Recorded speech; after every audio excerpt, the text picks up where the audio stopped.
Good morning students, welcome to the channel once again. तो आज हम बेसिकली डिस्कस करने वाले हैं एक इम्पॉर्टेंट टॉपिक है जो कि है electricity bill analysis and energy saving through power factor improvement for 3 phase load. तो देखिए, यहाँ पर बेसिकली हम एक इलेक्ट्रिसिटी बिल का एनालिसिस करेंगे जो कि एक कमर्शियल लोड के लिए है। तो देखते हैं इसमें से हमें क्या क्या इन्फॉर्मेशन मिलती हैं। देखिए, सबसे पहले अगर हम इस बिल को देखें तो हमें जो इन्फॉर्मेशन मिल रही है यहाँ पे वो मिल रही है कि कितनी हमारा जो पावर फैक्टर है वो कितना चल रहा है। देखिए, आप स्क्रीन में देख सकते हैं कि हमारी जो पावर फैक्टर की वैल्यू है वो बेसिकली क्या है, 0.93 है। तो ये 0.93 जो वैल्यू है बेसिकली ये कौन सा पावर फैक्टर है, ये जो पावर फैक्टर है आपके पास ये कहलाता है average value of power factor, average value. ठीक है, देखिए पावर फैक्टर की दो वैल्यूज़ होती हैं, एक होती है एवरेज वैल्यू और एक होती है इंस्टेंटेनियस वैल्यू। अब ये वैल्यू हमें कैसे मिलती है, देखिए इसको हम अब यहाँ पे देख रहे हैं टोटल नंबर ऑफ़ यूनिट्स हमने कंज्यूम करी है। देखिए KWH करी है और एक KVAH करी है। अब यहाँ पे जो हमारी बिलिंग हो रही है देखिए वो किस पे हो रही है, बिल्ड यूनिट्स किस पे हो रहा है, KVAH पे हो रहा है 39078 पे। तो यहाँ पे जो बिलिंग हमारी हो रही है वो 39078 पे हो रही है। क्लियर, KVAH पे बिलिंग हो रही है। तो पहले हमें समझ लेते हैं कि जो KWH और KVAH पे बिलिंग है वो अलग अलग है। देखिए अब यहाँ पे अगर हम देखें कि इस बिल में हमको जो है क्या क्या इन्फॉर्मेशन हम इस बिल से निकाल सकते हैं। देखिए इन्फॉर्मेशन हमें क्या क्या मिल रही है। सबसे पहले हमें इन्फॉर्मेशन मिल रही है कि कॉन्ट्रैक्ट लोड हमारा कितना है, 650 kVA, यानी मंथली KWH कंजम्पशन हमारा कितना है, 36485। मंथली KVAH कंजम्पशन कितना है, 39078। एक्चुअल डिमांड जो हमारी चल रही है वो 136 kVA है। बिल्ड डिमांड जो है 487.50 kVA है। तो अगर हम यहाँ पे देखें, जब हम KVAH बिलिंग करते हैं, KVAH बिलिंग, तो यहाँ पर जो बिलिंग होती है इसमें जो एनर्जी चार्जेस हमें मिलते हैं, एनर्जी चार्जेस वो हम किस पे लगाते हैं, बेसिकली KVAH पे। तो देखिए हमने जो टोटल एनर्जी चार्जेस अगर आप देखें यहाँ पे हम जो दे रहे हैं, टोटल एनर्जी चार्जेस जो हम पे कर रहे हैं वो कितने हैं, 3,25,128 रुपीज़। तो यहाँ पे अगर हम देखें कि ये टोटल एनर्जी चार्जेस को अगर हम टोटल एनर्जी जो हमने कंज्यूम करी है KVAH में उससे डिवाइड करें तो हमें 8.32 मिलता है। 8.32 हमारा क्या है, एक टैरिफ है जो हमें बेसिकली इलेक्ट्रिसिटी बोर्ड ने चार्ज किया है। इसके बाद हम देखते हैं कि हमारे डिमांड चार्जेस कितने हैं। देखिए डिमांड चार्जेस मतलब फ़िक्स डिमांड। फ़िक्स डिमांड में हमें दिख रहा है कि हमारे डिमांड चार्जेस है 2,09,625 रुपये। तो अगर हम इसको देखें तो डिमांड चार्जेस में हमने कितना टोटल पेमेंट किया है और कितना हमारा टोटल बिल हुआ है। देखिए डिमांड चार्जेस प्लस आपके एनर्जी चार्जेस। तो मैंने आपसे उस दिन यही बताया था कि आपका जो भी बिलिंग होती है वो ₹X KWH plus Y KVAH पे होती है। तो इसको हम कहते हैं, ये जो टैरिफ हमें मिल रहा है, देखिए जो टैरिफ मिल रहा है, जो टोटल बिल मिल रहा है, ये बेसिकली किसको कहते हैं, 2 पार्ट टैरिफ। ये मैंने आपको बताया था 2 पार्ट टैरिफ। ठीक है, ये आपका बेसिकली किसके लिए है, industrial load, industrial plus commercial load के लिए, इंडस्ट्रियल प्लस कमर्शियल लोड। ठीक, अब यहाँ पर हम देखते हैं कि हमारे पास जो पावर फैक्टर की वैल्यू आ रही है वो 0.93 आ रही है। कैसे आ रही है, देखिए अब हमने जो डिमांड रेट हमें मिल रहा है पर KVA को कितना मिल रहा है, 430 रुपये पर KVA। ठीक है, क्योंकि हमने टोटल डिमांड चार्जेस को किससे डिवाइड कर दिया, 487 kVA से डिवाइड कर दिया, तो हमें 430 रुपये पर KVA मिला। और पावर फैक्टर की वैल्यू जो हमें मिल रही है वो मिलती है बेसिकली जो भी हमने KWH किया है। हमें पता है कि KWH is equal to KVA cos phi होता है। तो यहाँ से जो पावर फैक्टर की वैल्यू आती है cos phi, ये हमारे पास एवरेज वैल्यू आ रही है, ये हो जाएगी KWH अपॉन KVA। तो इसको अगर आप दोनों को डिवाइड करेंगे तो आपको मिलेगा 36485 डिवाइडेड बाई 39078, जिसकी वैल्यू आएगी 0.93। देखिए ये जो पावर फैक्टर आपको मिल रहा है बिल पे, इसको आप बेसिकली मेजर भी कर सकते हैं, हर दिन आप कैलकुलेट कर सकते हैं। मैंने आपको बताया था कैसे करना है, कुछ नहीं करना है, जो भी आपका HT मीटरिंग क्यूबिकल लगा हुआ है, HT मीटरिंग क्यूबिकल जो भी आपकी लगी हुई है उस पर आपको क्या करना है, हर दिन सुबह 6 बजे 6 AM पे आपने क्या करना है, KWH1 का पैरामीटर नोट कर लेना है कितना आ रहा है, और KVAH1 का कर लेना है कितना आ रहा है। फिर अगले दिन 24 घंटे बाद अगले दिन सुबह आपने KWH2 का पैरामीटर नोट कर लेना है कितना आ रहा है, और KVAH2 का पैरामीटर नोट कर लेना है कितना आ रहा है। जो भी आपकी डिफरेंस आएगा रीडिंग्स में, यानी KWH2 माइनस KWH1, ये जो डिफरेंस है ये किसके बराबर हो जाएगा, KVAH2 माइनस kVAH1। अब इस पर आपको मल्टीप्लाई करना पड़ेगा मल्टीप्लाइंग फैक्टर ऑफ मीटर, ठीक है। मल्टीप्लाइंग फैक्टर ऑफ मीटर जो भी होगा वो आपको सिर्फ मल्टीप्लाई करना पड़ेगा। जैसे यहाँ पे हम बिल पे देख रहे हैं हमारे पास जो मल्टीप्लाइंग फैक्टर मीटर का है वो 10 है बेसिकली, वो आपके बिल पे लिखा रहता है। देखिए मल्टीप्लाइंग फैक्टर 10 लिखा हुआ है, तो जो भी रीडिंग हमारे पास आएगी इसको हम 10 से मल्टीप्लाई कर देंगे। KWH2 minus KWH1 is equal to KVH2 minus KVH1। और अब जो भी इसका रेशियो हम निकालेंगे, यानी जो cos फाई हमारे पास आएगा वो कितना आ जाएगा, सिंपल cos फाई कितना हो जाएगा, cos phi will be equal to KWH2 minus KWH1 into 10 divided by KVAH2 minus KVAH1 into 10। तो 10 तो 10 कैंसिल हो जाएगा। तो ये जो वैल्यू मिलेगी हमको, ये एवरेज वैल्यू मिलेगी पावर फैक्टर की, 24 घंटे में एवरेज वैल्यू यही निकाली जाती है हर दिन। इसी से हमें पता लगता है कि हमारा कंजम्पशन किस तरफ जा रहा है, ठीक है। हमारी KVH की बिलिंग ज़्यादा तो नहीं हो रही है ग्रिड को। अब देखिए यहाँ पे बहुत इंपॉर्टेंट चीज़ आती है नेक्स्ट, कि हम इसमें पावर फैक्टर इंप्रूवमेंट कैसे करेंगे, क्योंकि मैंने आपसे बताया था कि हमारी जो बिलिंग हो रही है वो KVAH पे हो रही है। अगर हम देखिए यहाँ पर हमारे पास जो बिलिंग हो रही है वो KVH पे हो रही है, ठीक है। तो हम ये मानते हैं कि लेट अस सपोज कि हम जो most economical value of power factor मानते हैं, मोस्ट इकोनॉमिकल, जहाँ पे हमें एनुअल सेविंग मैक्सिमम आती है, most economical value of power factor वो होती है आपकी कितनी, 0.99, ठीक। अब ये 0.99 को अगर हम पहले से वैल्यू ले लेते हैं, ठीक है, 0.99 हमने वैल्यू रिज्यूम कर ली, तो ये किसकी बराबर होगी, KWH अपॉन KVH। मान लीजिए हम ये मानते हैं कि हमारा KWH हम इसके लिए निकाल रहे हैं कि हमारा जो KWH अभी फिक्स है, तो हमारा KWH कितना हुआ था, देखिए 36485। तो हमें मान लेते हैं कि हमारा कंजम्पशन पैटर्न फिक्स सेम है, तो 36485 यूनिट्स ही जनरेट हो रहा है।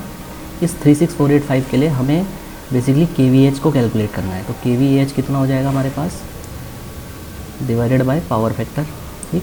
अगर हम इसे कैलकुलेट करें तो हमें मिलता है लगभग कितना, 36485 माइनस 0.99 डिवाइडेड बाय 0.99, तो हमें मिलेगा 36485। देखिए मैं रियल टाइम में निकाल रहा हूँ, डिवाइडेड बाय 0.99, तो ये मिलेगा मैं 36853 यूनिट्स, 36853 यूनिट्स। अब अगर आप यहाँ पे देखें तो हमें जो पहले KVH की यूनिट्स मिल रही थी वो कितनी मिल रही थी, क्योंकि हमारा पावर फैक्टर थोड़ा लो चल रहा था, पुअर चल रहा था, तो हम 39078 बिल कर रहे थे। देखिए अगर हम अपने पावर फैक्टर को 0.99 इंप्रूव कर देते हैं तो हमें KVAH2 की वैल्यू आ रही है, जो हमारी है 36853, यानी हमारी जो KVAH1 की बिलिंग आई थी वो कितनी आई थी, कितनी यूनिट्स आई थी, 39078।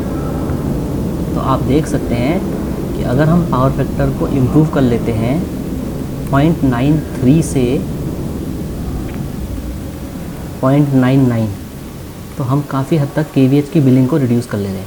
देखिए रिड्यूस कर दिया हमने, पहले हमारे पास कितनी आ रही थी 39078, अब हम 36853 का है, तो हमने टोटल रिडक्शन कितना किया, total reduction in KVH billing कितना किया हमने, 39078 माइनस 36853 यूनिट्स। तो ये लगभग हमें कितना मिला, 39078, देखिए ये होगा लगभग 39078 माइनस 36853, लगभग अगर आप देखें मोटा मोटा तो 2225 यूनिट्स हमने सेव कर ली पर मंथ। अगर हमारा जो बिलिंग साइकिल है वो मंथली है, तो अगर आप देखें टैरिफ की कॉस्ट हमारे पास कितनी आ रही थी एवरेज, टैरिफ हमने कैलकुलेट किया था, कितना किया था, देखिए पीछे हम देखते हैं टैरिफ हमने कितना कैलकुलेट किया था, 8.32।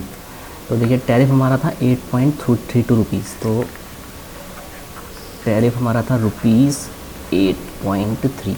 तो अगर हम देखें मंथली सेविंग हमारी कितनी हुई, देखिए मंथली सेविंग हम निकाल के देखते हैं आपको, तो हमारे पास हो जाती है 2225 इंटू 8.32 रुपीज़। तो लगभग अगर आप देखें तो आप अपने इलेक्ट्रिसिटी बिल में कितना बचा रहे हैं, इंटू 8.32, 18,000 रुपये के आसपास आप बचा ले रहे हैं, 18,512 रुपीज़। अब अगर हम कह रहे हैं एनुअल सेविंग कितनी होगी, तो एनुअल सेविंग आपको मिलेगी लगभग 18512 इंटू 12।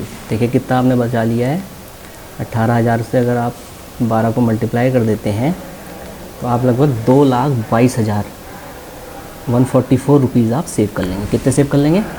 2,22,144 रुपीज़। अब इसको अचीव करने के लिए, यानी पावर फैक्टर को 0.93 से 0.99 करने के लिए आपको बेसिकली यहाँ पे क्या करना पड़ता है, रिएक्टिव पावर कंपनसेशन। तो उसको हम कैसे करते हैं, देखिए सिंपल है। उसको हम कैसे करेंगे, देखिए इसको हम करने के लिए हमें क्या करना पड़ता है, हमें पावर फैक्टर इम्प्रूवमेंट लगाना पड़ता है। तो मैं अब इसको करता हूँ डिलीट, और यहाँ पे पावर फैक्टर इम्प्रूवमेंट हम कैसे लगाएंगे, देखिए सिंपल है। देखिए हमारे पास, हम मान लीजिए हमारे पास पहले कोई कंपनसेशन नहीं था, तो हम ये मान रहे हैं कि हमारी जो एक्टिव पावर थी वो हमारे पास, जो लोड हमारे पास है, देखिए अगर आप बिल पे देखें तो बिल पे हमारे पास कितने केवीए का लोड है, 650। यहाँ पे हमारा दिखा रहा है 650 केवीए का लोड। तो हम मान ले 650 केवीए के लिए से डिज़ाइन कर रहे हैं, तो हमारी जो पी है वो 650 फिक्स है। अब इस केवीए को हमने क्या करना है, अगर हमने कोई पावर फैक्टर, जब हमने पावर फैक्टर इम्प्रूवमेंट नहीं कर रखा है, तो हम इसको क्या करेंगे, बेसिकली पावर फैक्टर से मल्टीप्लाई करेंगे जो कि ग्रिड से आ रहा है। तो ये हम अज्यूम कर लेते हैं 0.89 है, ठीक है, जो ग्रिड से मिल रहा है हमें। तो हमने इसको मल्टीप्लाई कर लिया, क्लियर। तो ये लगभग हमें कितना मिला, 650 इंटू 0.89, ये जो ग्रिड से चल रहा है। तो हमें मिल गया 578 किलोवाट। कितना मिल गया, 578 किलोवाट। ये हमारी होगी पी की वैल्यू, ये एक्टिव पावर होगी। अब हम देखिए, जब हम पावर फैक्टर इम्प्रूवमेंट नहीं कर रहे थे, तो लेट अस सपोज हम ये कह रहे हैं कि यहाँ पर जो केवीए जो हमारे पास बेसिकली 5.1 था, यानी जो 5.1 की वैल्यू थी वो कितनी थी, लेट्स से हमने कहा कि cos 5.1 इज़ इक्वल टू कितनी है, 0.93, ठीक। तो यहाँ से 5.1 हमें कितना मिल जाएगा, cos इनवर्स 0.93, यानी कितना हो जाएगा ये, लगभग 5.1 will be equal to 21 degree, ठीक है। तो हमने कहा कि 5.1 हमारे पास 21 डिग्री मिल रहा है हमें। तो देखिए यहाँ से जो 5.1 मिल रहा है हमको, वो कितना मिल रहा है, देखिए 21 डिग्री मिल रहा है। तो ये हमारे पास मान लीजिए 21 डिग्री है, ठीक है। तो ये 21 डिग्री है। अब हमने क्या किया, phi2 यानी cos phi2 हमारे पास कितना है, जो हमें चाहिए पावर फैक्टर, वो 0.99 चाहिए। तो यहाँ से phi2 कितना हो जाएगा, cos इनवर्स 0.99, तो उसकी वैल्यू कितनी हो जाएगी, 8 डिग्री। तो यानी हमारे पास जो phi2 आएगा वो 8 आएगा। तो देखिए हमने एंगल को डिक्रीज़ किया है। तो लेट अस सपोज जो हम रिएक्टिव पावर 5.1 के लिए ले रहे थे वो कितनी थी, kVAR1 इतनी थी, kVAR1 थी जो रिएक्टिव पावर हम 5.1 एंगल के लिए ले रहे थे 0.93 के लिए। और अभी हमने जो है